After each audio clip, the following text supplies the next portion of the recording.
할렐루야. 귀하고 복된 주님의 날입니다. 예배 자리에 나오신 여러분들을 주님의 이름으로 환영합니다. 우리 앞뒤 좌우로요 같이 환영하면서 인사하실까요? 잘 오셨습니다. 반갑습니다. 반갑습니다. 반갑습니다. 오늘이 5월 첫 번째 주일인데 쌀쌀하죠. 언제쯤 포근해지는지 올해 유날이 더 이렇게 따뜻해지는 게 늦어지는 것 같은데 날씨와 상관없이 우리 안에 온전히 머무시는 그 주님으로 인해서 포근하고 더 많이 따뜻한 그런 주일 예배 되기를 간절히 소원합니다. 이제 다 함께 우리의 마음을 모아서 영과 진리로 하나님께 예배 드립니다.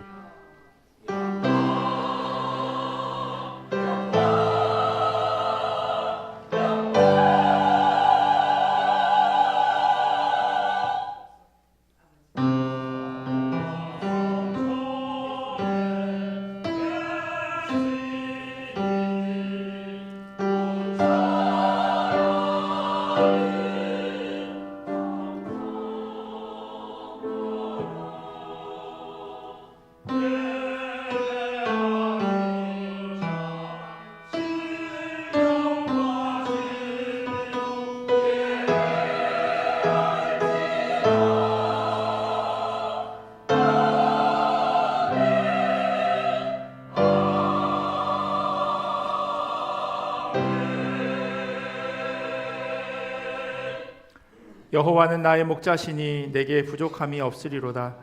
그가 나를 푸른 풀밭에 누이시며 쉴 만한 물가로 인도하시는도다. 아멘. 우리 다 자리에서 일어나셔서 찬송가 26장으로 하나님 찬양하겠습니다.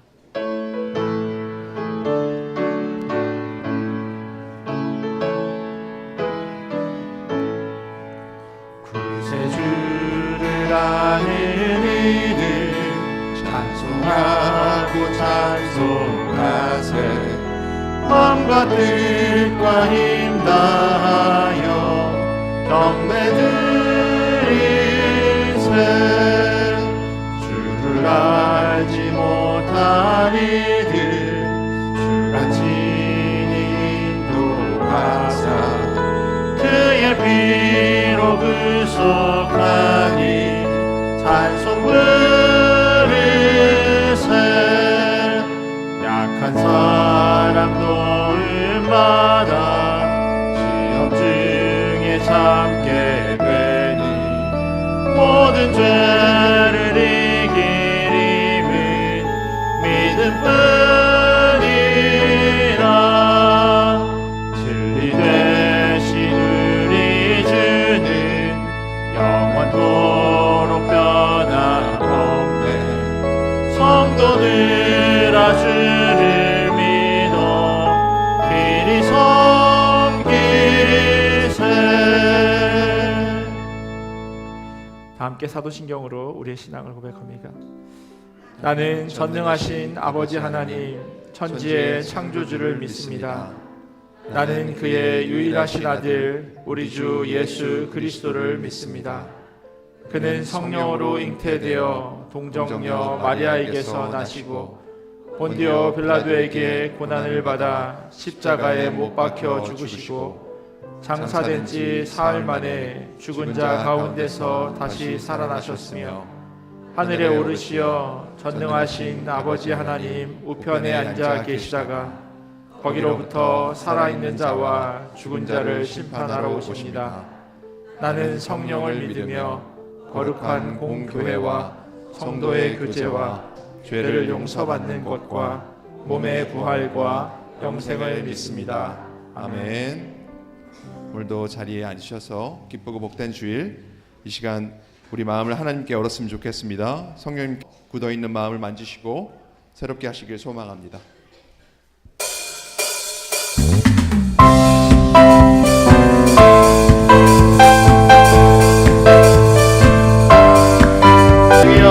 내 영혼이 충만케 하소서. 내 속에 강물이 넘쳐나게. 성령이여 내 영혼이 충만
선한 목자 되신 주님, 우리를 아시고 우리를 부르시며 끝까지 책임지시는 주님을 찬양합니다. 주님, 우리는 종종 주님의 음성보다 세상의 소리에 더 기울이며 살아왔습니다. 그로 인해 길을 잃고 지치고 공허해졌던 우리의 모습을 주님 앞에 내려놓습니다. 이 시간 우리의 귀를 열어주시고 다시 한번 목자의 음성을 분별할 수 있는 영적 민감함을 허락하여 주시옵소서. 말씀을 통해 우리를 불러주시고 그 부르심 앞에 순종으로 나아가게 하시며 주님을 따라가는 삶 속에서 참된 생명과 기쁨을 누리게 하여 주시옵소서. 이 시간 다 함께 예배를 위해 기도하며 나아가시겠습니다.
우리의 아버지 되시며 늘 우리와 동행하시는 하나님, 지금 이 시간 이 자리에 나와서 찬양과 기도로 예배하게 하신 은혜에 감사를 드립니다. 항상 하나님의 보호와 인도 안에 살면서도 우리는 세상에서 하나님이 자녀다운 삶이 아니라 연약하고 부끄러운 삶을 살고 있습니다. 왕이여 선지자이시며 제사장이신 예수님을 알면서도 여전히 왕이 없어 자신의 소견이 옳은 대로 행하였던 이스라엘의 핑계처럼 우리의 어리석음과 교만을 이 시간 고백합니다. 용서하여 주시고 우리의 구원자이신 예수님을, 왕이며 제사장이며 선지자이신 그리스도를 온전히 고백하며 선포하는 예배가 되기를 기도합니다. 선한 목자 되신 하나님, 이 예배를 통하여 하나님의 음성을 듣고 쫓아가기를 원합니다. 먼저 우리 주 예수 그리스도의 양이 되어 오직 주님의 음성만 듣고 따라가길 원합니다. 세상에서는 충성과 헌신이 없이 단지 좋아하는 팬으로만 살아도 괜찮다, 그리고 우리의 감정이 있을 때만 예수님을 따라가도 된다고 이야기하며 듣고 싶은 말만 듣고 하고 싶은 일만 하고 스스로 충분하다 생각하며 예수님의 제자라고 말하고 있는 우리를 용서하시고 책임 있는 사랑, 우리 것을 포기할 줄 아는 헌신 있는 제자가 되기를 기도합니다. 우리의 신앙의 성숙을 위해 기도합니다. 겨울이 가고 찾아온 봄은 가을의 열매를 위해 싹을 틔우고 꽃이 피는 계절입니다. 이러한 계절의 순리를 통하여 하나님의 창조주이심을 알게 하시고 우리도 삶의 열매가 있는 영적 아비가 될 수 있도록 우리의 여정을 이끄시어 말씀과 기도와 찬양을 통하여 주님이 가신 그 길을 겸손히 따라가는 우리들의 삶이 되도록 성령 하나님 인도하여 주시옵소서. 오늘 예배를 통하여 증인이 되고자 하는 하나님의 어린 양들을 기억하여 주시옵소서. 예수 그리스도를 통하여 변화하여 제자와 증인됨을 선포하고 다짐하는 주님이 찾으시는 진정한 예배자 되기를 기도합니다. 이 땅을 위하여 기도합니다. 전쟁과 분쟁과 진실하지 못함을 보면서 하나님의 선하심과 긍휼과 사랑을 구합니다. 진정한 유로와 평안을 주시옵소서. 또한 우리도 하나님이 함께 하심을 구합니다.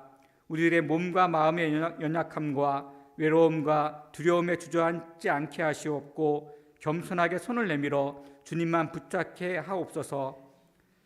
이름도 없이 빛도 없이 세상 곳곳에서 말씀을 전하는 선교사님들의 아픔과 어려움을 기억하시고 그들의 기도와 필요를 채워주시옵소서. 말씀을 전하는 담임 목사부터 찬양대와 성가대와 각 부서들의 봉사자들, 또 하나님의 음성을 듣고자 모인 우리 모두에게 성령님 오셔서 만져주시고 기름 부어주시기를 간절히 기도합니다. 우리를 위해 하나님의 말씀이 육신이 되어 오셨고 하나님의 사랑에 십자가의 죽음을 보이셨고 부활하여 우리의 소망이 되신 예수 그리스도의 이름으로 기도합니다. 아멘.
교회 소식 전해드리도록 하겠습니다. 주보를 참조해 주시면 좋겠습니다. 먼저 방문한 분이 계셔서 처음 오신 분이 계셔서 잠깐 소개해드리도록 하겠습니다. 여행 중이신데요. 이주영 그리고 자녀네요. 김다연, 하연, 송현 이렇게 네 분 방문하셨는데 저기 아까 들어오시는 거 뵀는데 어디 계시죠? 여기 계시는군요. 반갑습니다. 네. 즐거우고도 안전한 여행 되시면 좋겠습니다. 웰랜드로 이사 오신 분이 계시는데요. 김진선 그리고 딸 아들 서윤이, 서준이 이렇게 새로 오늘 처음 방문하셨는데 어디 계시는지 잠깐만 일어나 주시면 바깥에 계시는군요. 네, 반갑습니다. 네, 바깥에 계시는군요. 돌아오는 목요일입니다. 5월 7일이요. 오전 10시에 영광 목장 전체 모임이 있습니다. 영광 목장에 소속되어 계신 분들은 꼭 같이 참석하셔서 목장 모임 나눠주시면 좋겠습니다. 다음 주일은 어버이 주일입니다. 그래서 이번 토요일 날 오후 2시 209호실에서 청소년부 어버이 주일 꽃 만들기를 하도록 하겠습니다. 부모님들께서는 아이들 이렇게 시간 맞춰서 잘 라이드 해주시면 좋을 것 같고요. 와서 같이 아이들 간식 먹고 또 같이 교제 나누는 시간 될 수 있었으면 좋겠습니다. 그리고 그 아이들이 만든 꽃은 다음 주일에 어버이 주일 맞아서 부모님들께 달아드리도록 하겠습니다. 다음 주일 세례 입교식이 있고요. 그리고 오전 10시 20분에 새가족실에서 세례 입교 문답이 있습니다. 해당되는 청소년들이네요. 청소년들은 이렇게 꼭 시간 맞춰서 참석해 주시면 좋겠습니다. 9월 30일 수요일부터 10월 3일 토요일까지 3박 4일 동안 한국에서 성지순례가 있습니다. 작년에 방문했던 일정에 조금 더 추가되는 내용들이 있을 것 같은데요. 김현성 선교부장님께 문의해 주시고 자세한 일정들 어디를 방문하게 될지에 대한 내용은 정리해서 여러분들에게 조그만한 이렇게 간지로 나눠드리도록 하겠습니다. 8번 보면 각 부서실 사용 후 정리정돈 및 교회 출입문 확인 바란다고 이렇게 광고되어져 있는데요. 저희가 각 부서에서 여러 가지 모임이 있습니다. 목장 모임도 있고 부서 모임도 있는데 사용하시면 이렇게 온도를 높였으면 이제 줄여주시고 또 소등 해주시고 또 혹시 다른 전자기기들이 켜져 있으면 꼭 확인해서 꺼주시면 좋을 것 같고요. 저희 교회 따로 관리하시는 분이 계시지 않기 때문에 교회 나가실 때 문을 이렇게 당기면 그냥 자동으로 잠기니까 꼭 그렇게 잠궈 주시면 좋을 것 같습니다. 도난 사고가 있지는 않았지만 그래도 서로 조심하는 게 좋을 것 같으니까 여러분들께서 교회 사용하는데 유의해 주시면 감사하겠습니다. 5월 일정은 주보를 참조해 주시면 좋을 것 같습니다. 따로 빠진 광고는 없죠. 네. 우리 하나님 주신 말씀 같이 보도록 하겠습니다. 오늘 우리에게 주신 하나님의 말씀은 요한복음 10장 1절에서 10절까지 말씀입니다. 우리 몸이 불편하지 않으시면 자리에서 일어나셔서 하나님 주신 말씀 같이 보도록 하겠습니다. 요한복음 10장 1절에서 10절까지 말씀입니다. 한 절씩 교독하고 마지막 10절은 같이 읽겠습니다. 내가 진실로 진실로 너희에게 이르노니 문을 통하여 양의 우리에 들어가지 아니하고 다른 데로 넘어가는 자는 절도며 강도요 문으로 들어가는 이는 양의 문지기는 그를 위하여 문을 열고 양은 그의 음성을 듣나니 그가 자기 양의 이름을 각각 불러 인도하여 내느니라.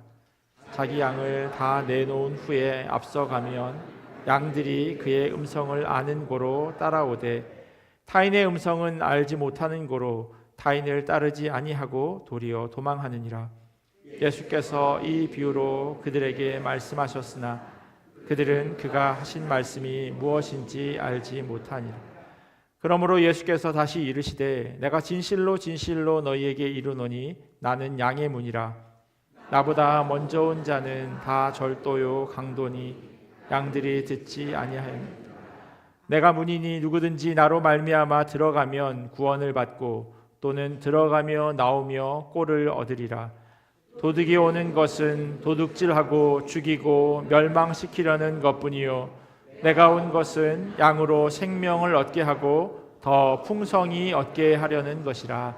아멘. 하나님의 말씀입니다. 자리에 앉겠습니다. 복음서에는 상당히 많은 비유가 기록되어져 있습니다. 그리고 각 비유는 전달하고자 하는 중요한 메시지가 그 안에 담겨 있습니다. 자칫 비유를 잘못 이해하면 전하고자 하는 그 교훈과 전혀 다른 뜻으로 해석해버리는 실수를 범하기도 합니다. 지난번 거실반 강의 때요, 누가복음 16장에 나오는 불의한 청지기의 비유에 대한 질문이 있었습니다. 해석하는데 조금 난해해요. 비유의 내용이 이렇습니다. 어떤 부자가 있었는데 청지기 하나가 자기의 재산을 낭비한다고 하는 소문을 듣고 그 사람을 정리해고하겠다고 통보한 겁니다. 그러자 그 소식을 들은 청지기가 속으로 이런 생각을 합니다. 내가 어떻게 하면 좋을까? 땅을 파자니 힘이 없고 빌어먹자니 낯이 부끄럽고. 마음속으로 이런 고민을 하게 된 거예요. 그래서 생각해낸 방법이 자기 주인에게 빚진 사람들을 하나씩 불러서 차용증을 고쳐 써주는 겁니다. 그렇게 하면 나중에 주인으로부터 쫓겨나도 내가 그들로부터 도움을 받을 수 있겠다라고 생각을 한 거예요. 자, 그럼 이 청지기는 좋은 사람일까요? 나쁜 사람일까요? 목사들이 이렇게 질문하면 당황스럽죠. 정답인 것 같은데 꼭 아니라고 얘기하고, 아닌 것 같은데 정답이라고 얘기하고, 그래서 선뜻 대답 못 하시는 거 잘 알고 있습니다. 이 비유의 제목처럼요, 그리고 이 비유에도 써 있는 것처럼 옳지 않은 청지기예요. 주인의 차용증을 자기 마음대로 수정했어요. 10,000불이라고 써 있는 걸 줄을 쭉 긋고 밑에 5,000불 이렇게 적어준 거예요. 그걸 어떻게 잘했다고 말할 수 있겠습니까? 그런데 비유를 마무리하는 그 대목에서 예수님께서 이렇게 말씀하세요. 주인이 옳지 않은 청지기가 이를 지혜 있게 하였으므로 칭찬하였으니 이 세대의 아들들이 자기 시대에 있어서는 빛의 아들들보다 더 지혜로움이니라. 주인이 이렇게 문서를 조작한 것에 대해서 지혜 있게 했다라고 칭찬했다고 예수님께서 말씀해 주셨어요.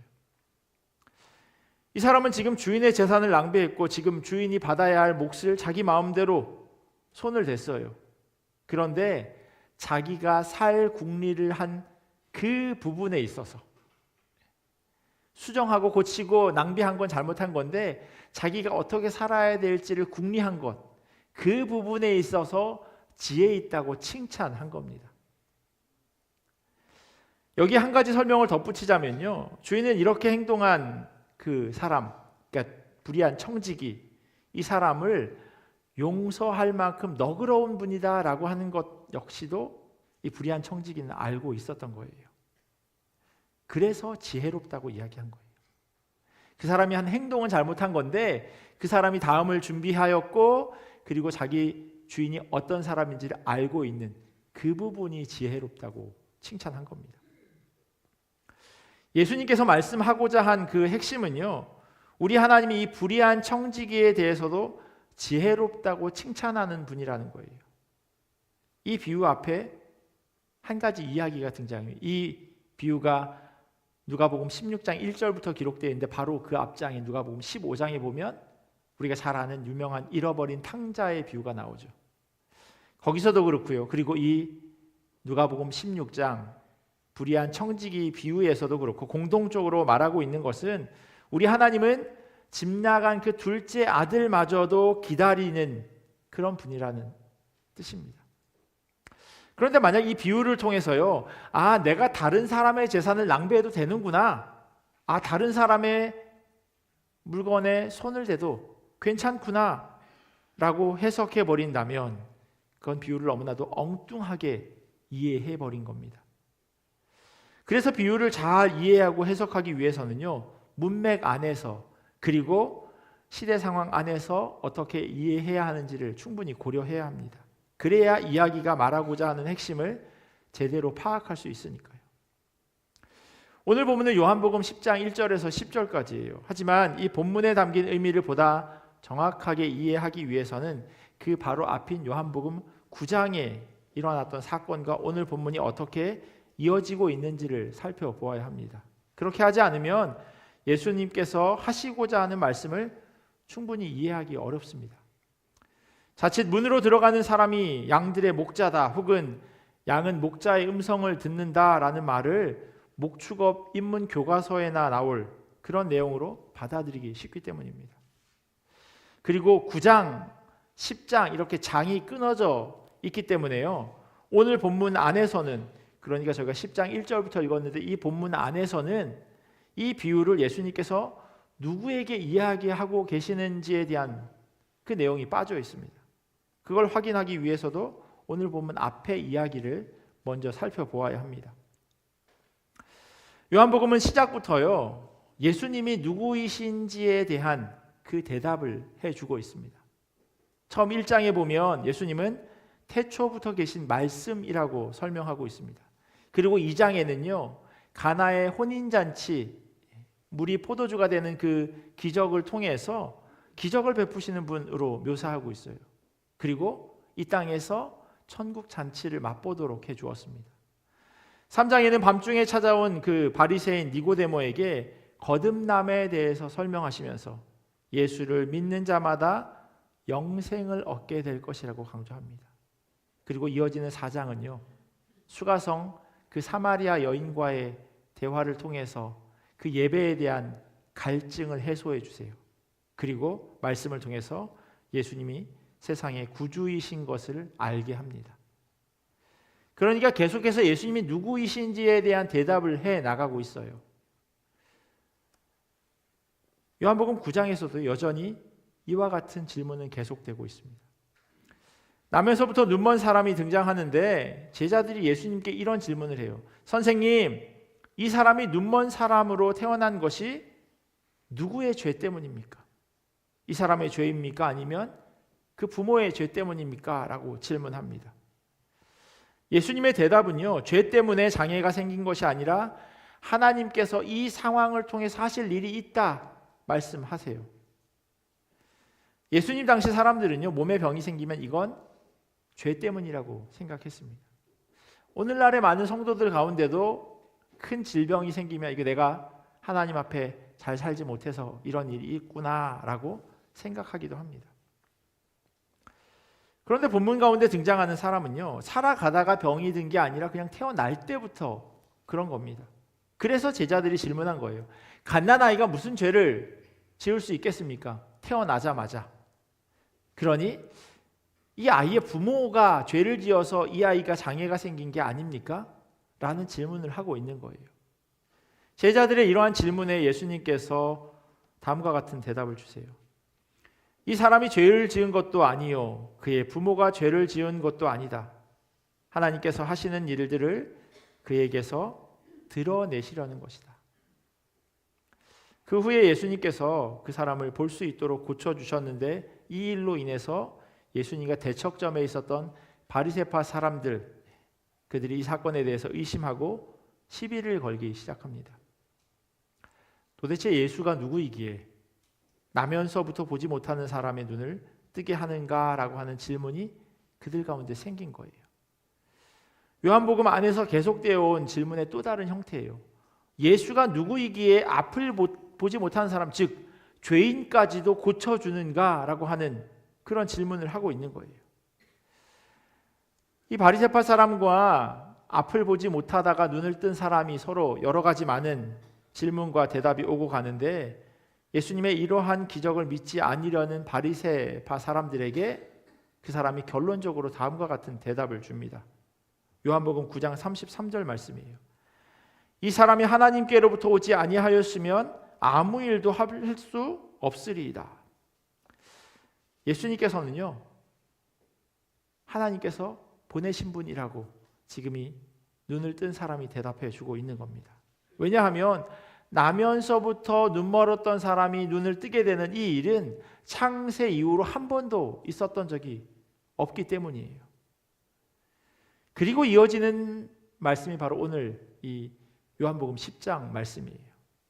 그러니 오늘 본문의 주된 독자는 지금 눈멀었다가 뜬 사람과 함께 대화를 주고받고 있었던 그 바리새파 사람인 겁니다. 예수님께서는 지금 그들을 향해서 이야기해 주고 계신 거예요. 우선 1절부터 5절까지 예수님께서 이들에게 양의 우리 비유를 말씀해 주십니다. 예수님 당시에요, 양 주인들은 목자들에게 자신들의 양을 맡겼습니다. 그러면 목자들은 이 양을 끌고 풀이 있는 곳으로 이동해 그 양들을 키웠어요. 양에게 풀을 먹이다가 저녁이 되면요, 근처에 있는 또 다른 양을 치는 목자와 함께 큰 간이 우리를 만들어서 양을 지키는 사람을 하나 고용했습니다. 그러니까 양의 무리가 여러 개 있었던 거예요. 목자의 그룹이 여럿이 있었던 거예요. 그러니 우리 안에 있는 그 양들은 목자가 서로 다른 양끼리 서로 뒤섞일 수밖에 없었습니다. 하나밖에 없는 문 앞에는 문지기가 서 있으니 양을 훔치려면 깜깜한 밤에 담을 넘어야 합니다. 간이로 만든 우린이 넘어가기가 어렵지 않았죠. 하지만 목자들은 담을 넘지 않습니다. 새벽에 문을 통해 들어가서 자기 양들을 불러 모읍니다. 그리고 다시 풀이 있는 곳으로 이동하죠. 양은 생각보다 똑똑해서요, 2년 이상 얼굴을 기억할 만큼 얼굴 인식 그리고 기억력이 좋다고 합니다. 심지어 한 번 본 사람의 감정을 구별해낼 정도라고 합니다.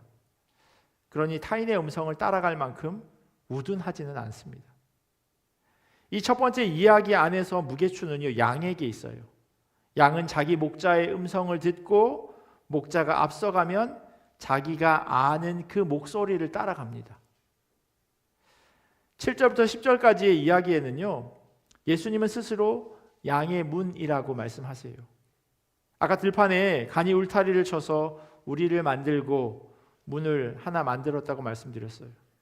양과 목자는 그 문을 통해서 드나듭니다. 오늘 예배를 마치고 나서요, 집에 가실 때 그 정문 혹은 현관이 아니라 창문으로 들어가신다면, 그럼 아마 이웃집 가운데 한 사람이 그걸 보면 전화를 할 거예요. 911에 도둑이 들었다고. 예수님께서 8절에 나보다 먼저 온 자라고 하는 그 표현은요, 아침에 양들을 데리러 가는 그 목자보다 더 먼저 온 사람이에요. 그러니 밤중에 양을 훔쳐가는 도둑들을 이야기하고 있는 겁니다.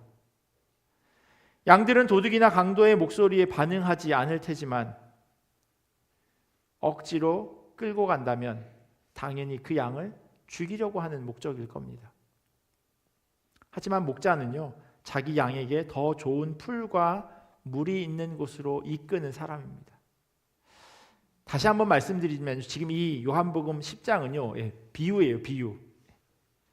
이 비유 안에서 목자가 양을 살찌우는 이유가 양을 팔아서 자기 배부르려고 하는 것 아니냐라고 질문하실 수도 있어요. 하지만 이야기가 하고자 하는 주제, 초점은 그게 아니에요.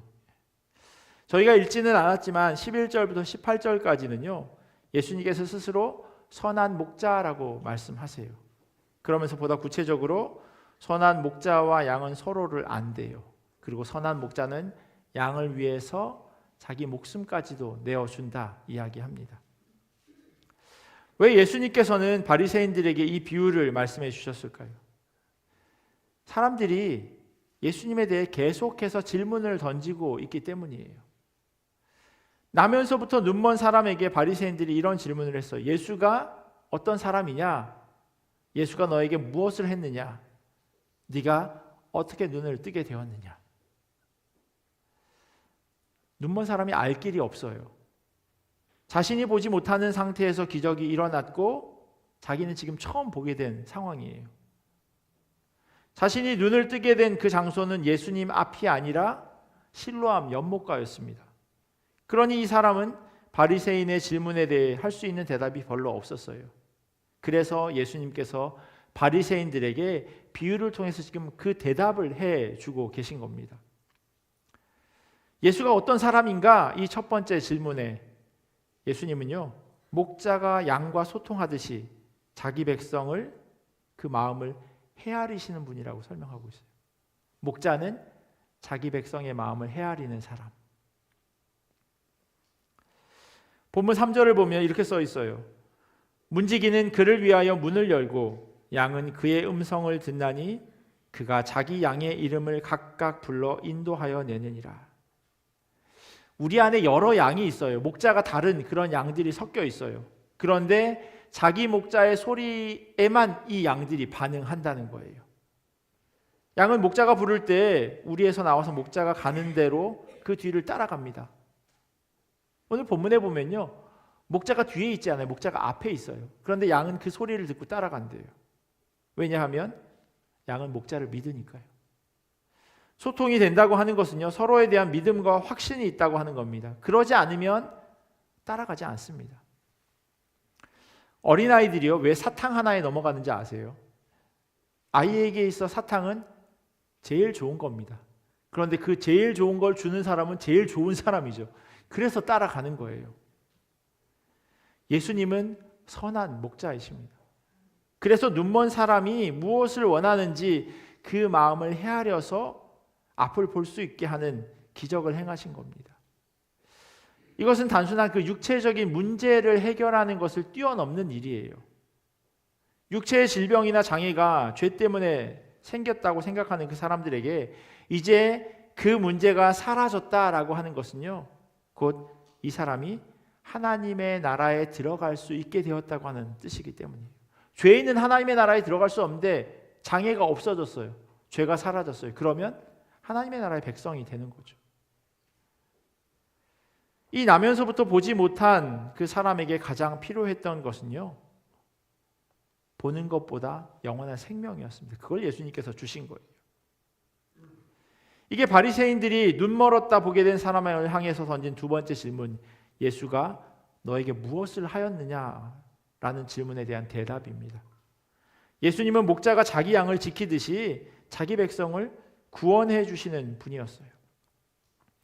넓은 들판에 풀어놓은 그 양들로부터 울음소리가 들리면 목자는 그 우는 양을 향해서 달려가서 그 원인을 확인할 겁니다.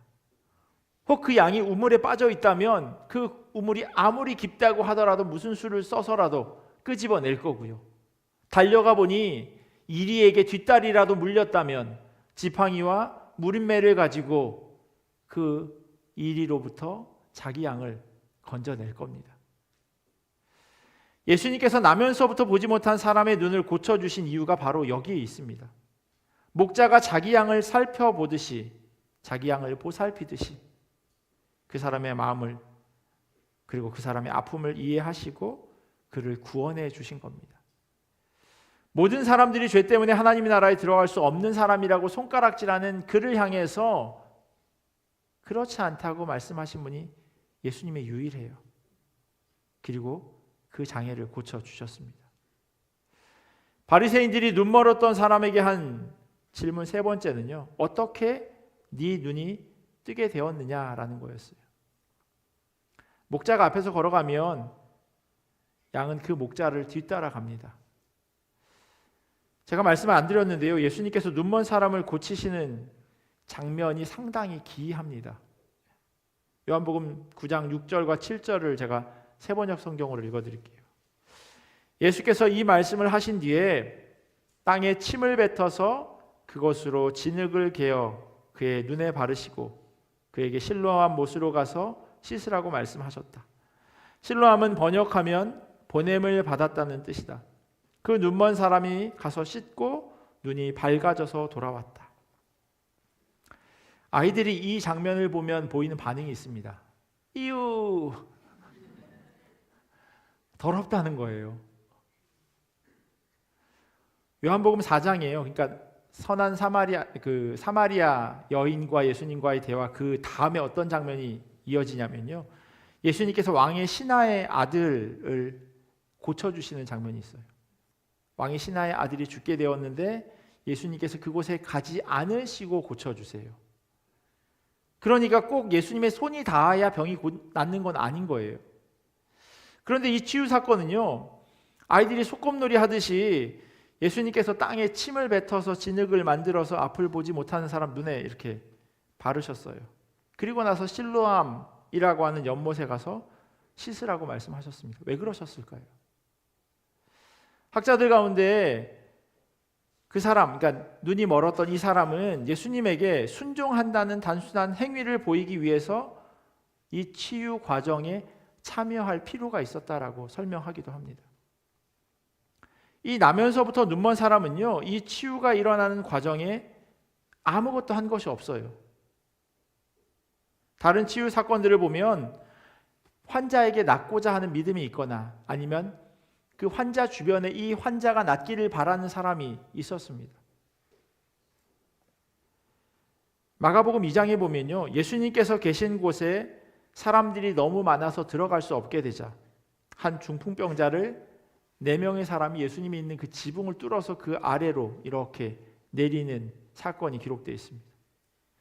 예수님께서는요, 그 환자의 병을 고쳐주시는데 성경에 뭐라고 기록되어 있냐면, 예수께서 그들의 믿음을 보시고, 이 사람은 한 사람이니까 그들이 아니죠. 그들의 믿음은 그를 데리고 온 사람이에요. 위에 있는 사람이에요. 지붕 뚫은 사람. 그들의 믿음을 보시고 그 병을 고쳐주셨다고 기록합니다. 혈루증 걸렸던 여인은요, 예수님의 옷자락을 만져요. 이 옷자락만이라도 만지면 내가 나을 수 있겠다라고 하는 믿음이 그녀에게 있었던 거예요. 아픈 당사자 혹은 이 아픈 사람이 낫기를 바라는 다른 사람들의 믿음을 통해서 그런 기적이 일어났다는 겁니다. 그런데 요한복음 9장에 나면서부터 앞을 보지 못했던 사람은요, 자신의 병 고침에 대해 한 것이 아무것도 없습니다. 단지 예수님과 제자들 사이 그 대화에 그냥 우연찮게 끼어 들어간 거예요. 그러니 눈먼 사람이 병이 낫고자 하는 마음이 있는지를 확인하는 과정이 필요했던 겁니다. 목자를 뒤따라가는 양처럼 눈먼 사람은 예수님의 명령대로 실로암에 가서 눈을 씻었습니다. 예수님께서 앞도 제대로 못 보는 사람에게 실로암까지 가도록 한 것, 이거 너무 인정 없고 가혹한 것 아니냐라고 이야기할 수도 있습니다. 그냥 앞도 못 보는데 실로암까지 찾아가야 하니까요. 예수님께서요, 그냥 그 자리에서 고쳐주실 수 있는 분이에요. 그런데 그렇게 하지 않으셨어요. 이 눈이랑 코는 가까워요. 냄새가 나지 않았을까요? 침으로 막 이렇게 막 눈에 발랐으니. 근데요, 이 눈이 띄어졌다라고 하는 건 단순한 몸에 있는 병고침이 아니라고요. 자기 구원에 관한 문제입니다. 그러니 눈먼 사람에게 있어 자기 구원에 대한 분명한 확신과 실천이 뒤따라야 했습니다. 예수님께서는 그걸 그 사람에게 요구하신 거예요. 너에게 정말 믿음이 있는지, 나를 믿는 믿음이 있는지, 내가 실로암이라고 하는 곳에 가라 했으니 예수님 말씀을 따라서 실로암으로 가는 그 믿음이 그에게 있는지 예수님께서는 확인하고 계신 거예요. 목자가 꼴을 뜯고 물을 떠서 양에게 가져다 줄 수 있습니다. 충분히 그렇게 할 수 있어요. 그럼 그 양이 잘 자랄까요? 아마 비대해져서 자기 몸도 제대로 가누지 못하게 될 겁니다. 목자를 따라 이동한다라고 하는 것이 양에게는 꼭 필요한 과정이에요. 혹 그러다가 양이 뒤처지면 목자는 다른 어떤 양보다 그 양을 먼저 살필 겁니다. 그게 선한 목자의 역할이니까요. 11절에 보면요, 선한 목자는 양들을 위하여 목숨까지 버린다고 기록하고 있습니다. 그게 선한 목자래요. 그러니 양이 어떻게 자기 목자 곁을 떠날 수 있겠습니까? 그곳이 세상에서 가장 안전한 자리인데. 바리새인들이 어떻게 네 눈이 뜨게 되었냐라고 질문했어요. 눈 멀었던 사람이 한 그 질문에 대한 대답이 바로 이겁니다. 예수님께서는 자기 목숨을 버려 우리 모든 사람의 죄의 문제를 해결해 주셨다는 거예요. 그게 바로 선한 목자, 자기 목숨까지 내버리는 분. 그리고 그것이 바로 십자가의 사랑입니다. 예수님은 사랑으로 그 사람의 눈을 뜨게 해 주신 거예요.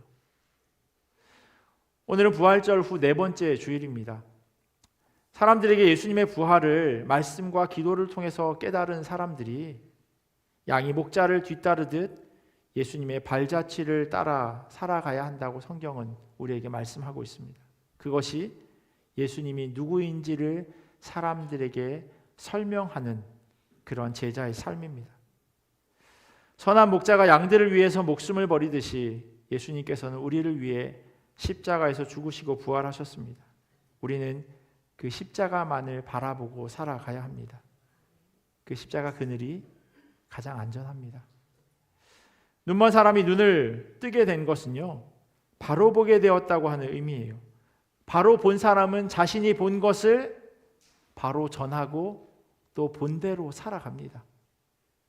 양이 자기 목자의 음성을 아는 것처럼 우리도 주님의 음성대로 주님을 바로 바라보면서 그 선한 목자 되시는 예수님이 기뻐하시는 대로 살아가는 우리 모두가 되기를 예수 그리스도의 이름으로 간절히 축원합니다. 우리 같이 내 영혼은 안전합니다라고 하는 찬양하고 기도하면 좋겠습니다. 정말로 주님 품 안이 너무나도 안전합니다. 주님, 우리로 그 품 안에 거하게 하여 주시옵소서. 또한 우리가 주님의 그 품 안에 거하기를 소원합니다라고 하는 그 마음을 담아서 함께 찬양하며 나아가겠습니다.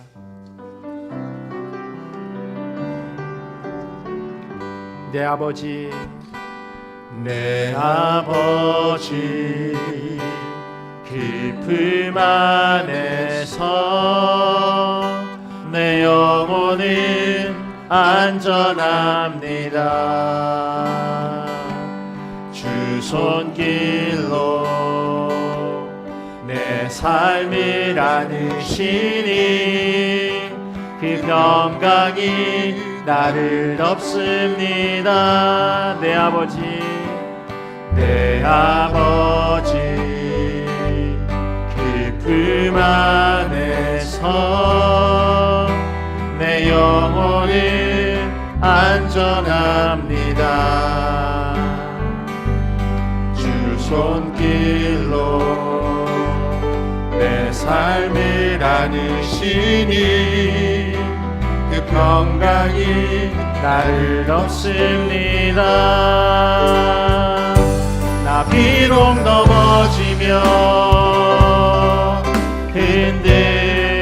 흔들리지만 주 내 안에 거하며 나를 붙드시니 내 생각이 주께로 돌리고 주시는 평강에 옷을 입습니다. 주 약속 안에서 내 영혼 평안해. 내 뜻보다 크신 주님의 계획 나 신뢰해. 두려움 다 내려놓고 주님만 의지해. 주 안에서 내 영혼 안전합니다. 우리 한 번 더 같이 고백하며 나아가겠습니다. 내 아버지 그 품 안에서 내 영혼은 안전합니다. 주 손길로 내 삶을 안으시니 그 평강이 나를 덮습니다. 나 비록 넘어지며 흔들리지만 주 내 안에 거하며 나를 붙드시니 내 생각이 주께로 돌리고 주시는 평강에 옷을 입습니다. 주 약속 안에서 내 영혼 평안해. 내 뜻보다 크신 주님의 계획 나 신뢰해. 두려움 다 내려놓고 주님만 의지해. 주 안에서 내 영혼 안전한 주 주 약속 안에서 주 약속 안에서 내 영혼 평안해. 내 뜻보다 크신 주님의 계획 나 신뢰해. 두려움 다 내려놓고 주님만 의지해. 주 안에서 내 영혼 안전합니다. 우리 시간 같이 기도하며 나아가겠습니다. 주님, 우리가 그 선한 목자 되시는 주님을 따라 살아가기를 소원합니다. 주님께서 우리를 사랑하여 주시고 또 우리보다 앞서서 걸어가실 때 우리가 순종하는 마음으로 목자 되신 그 주님을 따라 걸어가기를 원합니다. 그분이 어느 곳으로 인도하든지 그곳이 우리의 삶 가운데 가장 안전한 곳임을 우리로 기억하게 하시고, 하나님, 주님께서 인도하여 주시는 대로 우리가 그렇게 걸어가겠습니다. 다짐하면서 이 시간 함께 같이 기도하며 나아가겠습니다. 하나님, 우리가 하나님의 뜻 가운데 온전히 순종하며 걸어가는 자들 되기를 간절히 소원합니다.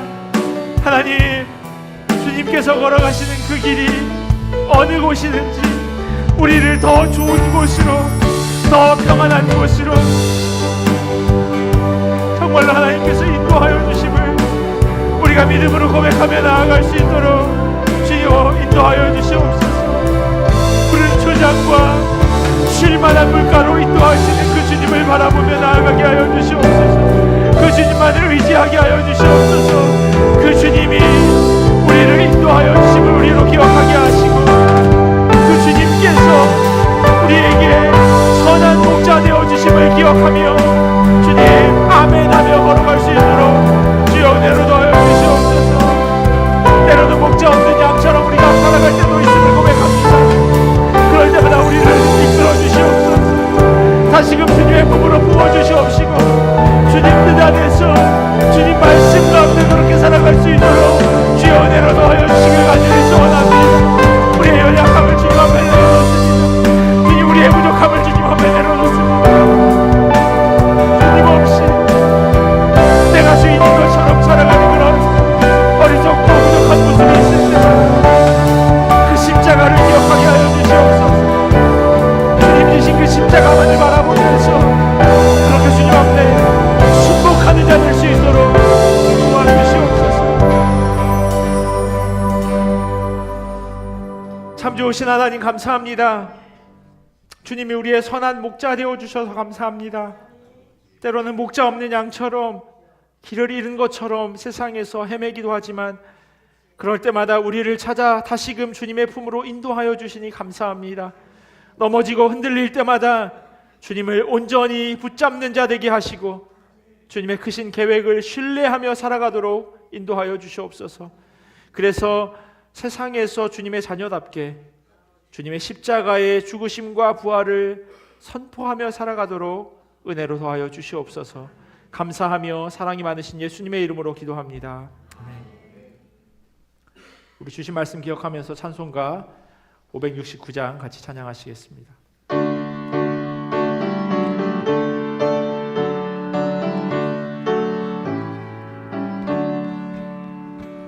선한 목자 되신 우리 주 항상 인도하시고 푸른 풀과 좋은 곳에서 우리 먹여주소서. 선한 목자 그새 주여 항상 인도하소서. 선한 목자 그새 주여 항상 인도하소서. 양의 문이 되신 예수여 우리 영접하시고 길을 잃은 양의 무리를 항상 인도하소서. 선한 목자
항상 인도하소서.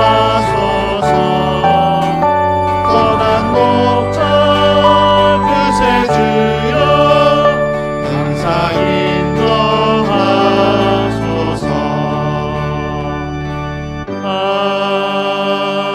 아멘. 캐나다에 와서 저희 가정이 주님 전에 예배드릴 수 있게 해주시니 감사합니다. 김진선, 장서윤, 장서준 주님 품 안에서 캐나다에 잘 정착할 수 있도록 끌어주시고 지켜주시길 간절히 기도합니다.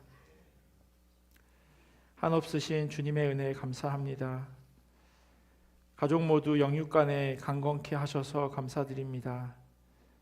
하나님의 은혜 충만 속에 살게 하심에 감사드립니다. 지난 4월을 잘 보내고 5월을 맞게 하심 감사합니다. 드디어 11조를 드릴 수 있는 상황을 허락하여 주심에 감사합니다. 어렵지만 감사함으로 잘 운영할 수 있도록 지혜 주시길 기도합니다. 범사에 감사합니다. 때때마다 주의 방법으로 은혜 내려주신 주님 감사드립니다. 기도하겠습니다. 하나님 감사합니다. 우리가 하루하루 살아가는 것이 다 주님의 은혜이고 주님의 인도하심임을 고백합니다. 여기까지 이끌어 주신 것도 주님이시고 오늘을 살게 하신 것도 주님이시고 또한 앞으로 살아가도록 인도하실 분도 우리 주님이심을 우리가 기억하게 하시고 그 주님만을 온전히 믿음으로 고백하며 살아가도록 은혜 더하여 주시옵소서. 범사에 감사하라 말씀하셔서 우리 가운데 있어지는 모든 일들을 가지고 주님 앞에 감사함으로 나아갑니다. 하나님이 감사의 제목들 하나하나 주님 기억하여 주시옵시고 하나님께서 부어주신 은혜 기억하며 또한 이 물질을 하나님 앞에 올려드리오니 하나님 이 물질이 하나님 기뻐하시는 대로 잘 사용되어지기를 간절히 기도합니다. 드린 손길들 그들의 형편과 처지를 주님 아시는 줄 믿습니다. 물질로 인하여서 이 땅 가운데 살아가면서 어렵지 않도록 주님 붙잡아 주시고 또한 너무 풍족하고 넉넉하여 주님 없는 모습으로 살아가는 그런 죄 짓지 않도록 주님께서 그 마음과 그들의 삶을 지키고 보호하여 주시옵소서. 그리하여서 주님과 동행하며 살아가는 성도의 삶 살기를 간절히 소원합니다. 지금은 우리 주 예수 그리스도의 크신 은혜와 하나님 아버지의 사랑하심과 성령님의 교통하심이 선한 목자 되시는 주님만을 따라 살아가기를 결단하는 주님의 자녀들 머리 위에 그리고 이들의 가정과 삶의 자리와 멀리 떨어져 있는 자녀들과 부모님 그리고 주님의 몸된 교회 위에 지금부터 영원토록 함께 하시기를 간절히 축원하옵나이다.